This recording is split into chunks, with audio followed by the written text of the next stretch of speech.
വിശുദ്ധ കുരിശിന്റെ അടയാളത്താൽ ഞങ്ങളുടെ ശത്രുക്കളിൽ നിന്ന് ഞങ്ങളെ രക്ഷിക്കണമേ. ഞങ്ങളുടെ തമ്പുരാനെ, പിതാവിന്റെയും പുത്രന്റെയും പരിശുദ്ധാത്മാവിന്റെയും നാമത്തിൽ ആമേൻ. ജോബ് തന്റെ നീതിപൂർവകമായ ജീവിതം സത്യസന്ധമായി പ്രതിപാദിക്കുന്നു.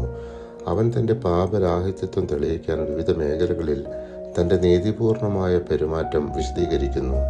വ്യക്തിഗത ശുദ്ധതയെക്കുറിച്ച് കണ്ണുകൾ നിയന്ത്രിച്ച ജീവിതം, ലൈംഗിക പാപങ്ങളിൽ നിന്ന് അകലം പാലിച്ചത്, തൻ്റെ ന്യായ വ്യവസ്ഥ അതായത് ദാസന്മാരോടും ദാസിമാരോടും നീതിയോടെ പെരുമാറിയതിൻ്റെ ഉറപ്പ്, തൻ്റെ സഹനഭാവം അതായത് ദരിദ്രരോടും വിധവകളോടും അനാഥരോടും കരുണയോടെ പെരുമാറിയതിൻ്റെ തെളിവ്, തൻ്റെ ആത്മവിശ്വാസം സ്വർണത്തിലും സമ്പത്തിലും ആശ്രയിക്കാതെ ദൈവത്തിൽ മാത്രം ആശ്രയിച്ച ജീവിതം, തൻ്റെ ശത്രുക്കളോടുള്ള സമീപനം അതായത് താൻ ശത്രുക്കളെ ശപിച്ചിട്ടില്ല, അവർക്കെതിരെ പകപോക്കിയിട്ടില്ല എന്ന ഉറപ്പ്, തൻ്റെ ഭൂമി, കൃഷി, കുടുംബം എന്നിവയുമായി ബന്ധപ്പെട്ട് ദൈവം തൻ്റെ ജീവിതം പരിശോധിക്കട്ടെ എന്ന് അഭ്യർത്ഥിക്കുന്നു. കാരണം അവൻ നീതിമാനായി ജീവിച്ചുവെന്ന് അവൻ ഉറപ്പിക്കുന്നു.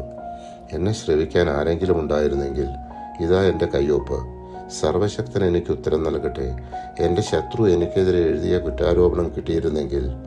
ജോബ് 31:35 ജോബിൻ്റെ 3 സുഹൃത്തുക്കളായ എലീഫാസ്, ബിൽദാദ്, സോഫാർ തർക്കം അവസാനിപ്പിച്ചതിന് ശേഷം എലീഹു തൻ്റെ വാക്കുകൾ ആരംഭിക്കുന്നു.